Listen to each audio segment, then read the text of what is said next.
खलनायक बने 4 भारतीय खिलाड़ी, बुमराह को रुलाया, गंभीर को किया शर्मसार। इन 4 गुनहगारों के कारण बेसबॉल ने अपना सम्मान बचाया।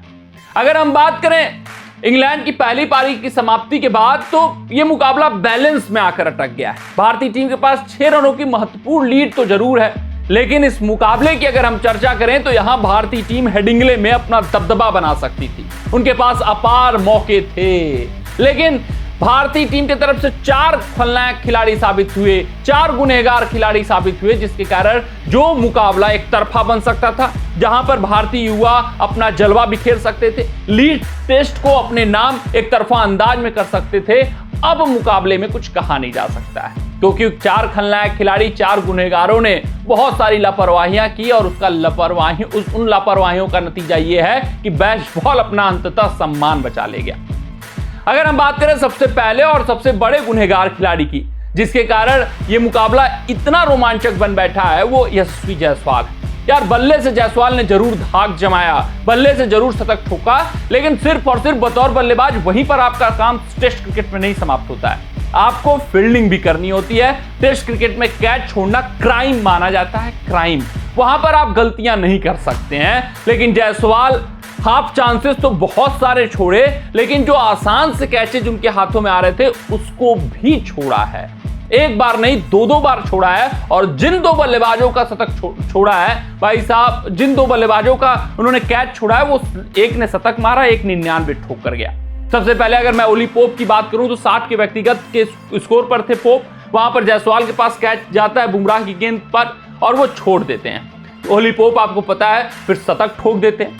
अगर हम आगे बढ़े तो हैरी ब्रूक भी 82 के व्यक्तिगत स्कोर पर थे, उसी के इर्द गिर्द। वहां जायसवाल के हाथों में कैच जाता है और वो भी कैच छोड़ देते हैं, वो भी जसप्रीत बुमराह की गेंद पर।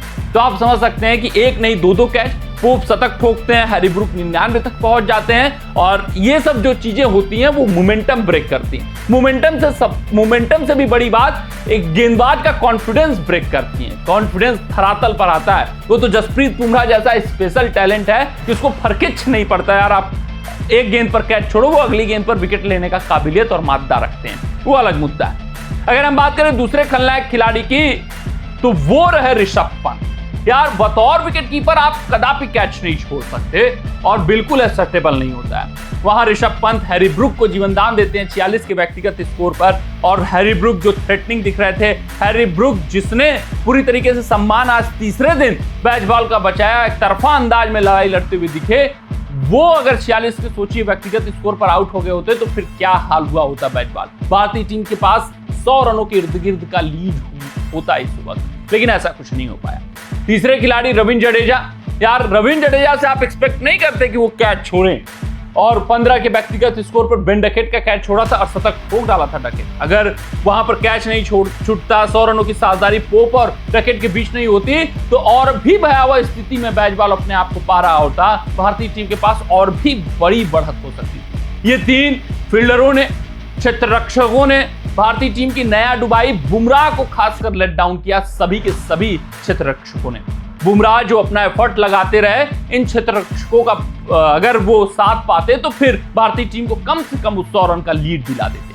वहीं अगर मैं बात करूं चौथे गुनहगार खिलाड़ी की, तो मोहम्मद सिराज। बिल्कुल ही ऑफ कलर दिखे, कुछ भी रंगत नहीं रही मोहम्मद सिराज की गेंदबाजी में। विकेट लेने के चक्कर में वो पड़ रहे थे, और आपको मैं बताते चलूं मोहम्मद सिराज का स्पेल आप देखोगे तो 27 ओवर में 122 रन, मात्र 2 विकेट इनके नाम। तो भयावह स्थिति रही। जसप्रीत बुमराह को दूसरे इन पर साथ चाहिए था, लेकिन सिराज ने वो साथ नहीं दिया। अनुभव अपार है सिराज के पास, लीडिंग पेसर हैं, बुमराह के साथी खिलाड़ी माने जा रहे थे कि लीड करेंगे पेस अटैक को बुमराह के साथ, लेकिन भाई साहब ऐसा लगा कि सामान्य गेंदबाज सिराज साबित हुए। इन 4 गुनहगारों ने बुमराह को खून के आंसू रुलाया। बुमराह जो पंजा खोले हैं, बुमराह जिन्होंने अपना क्लास दिखाया है, बुमराह ने यह साबित किया स्थितियां परिस्थितियां मैटर नहीं करती हैं। फील्डर साथ दे नहीं साथ दें उससे फर्क नहीं पड़ता है उनको, उनके साथी गेंदबाज उनका साथ दे ना दे उससे फर्क नहीं पड़ता। यानी दूसरे छोर पर क्या कुछ हो रहा है बुमराह से मतलब ही नहीं है। बुमराह अपना क्लास दिखाना जानते हैं, बुमराह अपने काबिलियत, अपना स्किल दिखाना जानते हैं, और भाई साहब क्या क्लास है इस खिलाड़ी के पास। क्यों ये भारत के सबसे बेस्ट बल्लेबाज हैं, आप गेंदबाज हैं, आप समझ सकते हैं। पंजा खोला है, 14वां फाइफर है ये जसप्रीत बुमराह का। ये अपने आप में ऐतिहासिक बात है, बड़ी बात है। 465 पर ऑल आउट हुई है इंग्लैंड। उनकी तरफ से ओली पोप ने 106 रन बनाए हैं, हैरी ब्रूक ने 99 और जेमी स्मिथ के 40, क्रिस वोक्स के 38 बहुमूल्य योगदान रहे हैं। इन गुनहगारों के कारण 465 तक पहुंच पाई है इंग्लैंड, अन्यथा ये स्थिति और भी भयावह हो सकती थी। भारतीय टीम और मजबूती स्थिति में अपने आप को पा सकती थी, भारतीय टीम के पास लीड बड़ा हो सकता था। कमेंट सेक्शन में कमेंट करके बताइएगा कि ये जो फील्डिंग रही है जिसने शर्मसार किया, इस पर कितना काम करने की जरूरत है और ये इतना बड़ा लूप होल कैसे छोड़ गई भारतीय टीम इतने दिनों में, ये भी अपने आप में समझने वाली बात। मिलते हैं आपसे अगली रिपोर्ट में, तब तक अपना ध्यान दें, सुरक्षित रहें, स्वस्थ रहें, मस्त रहें। जय हिंद, जय भारत।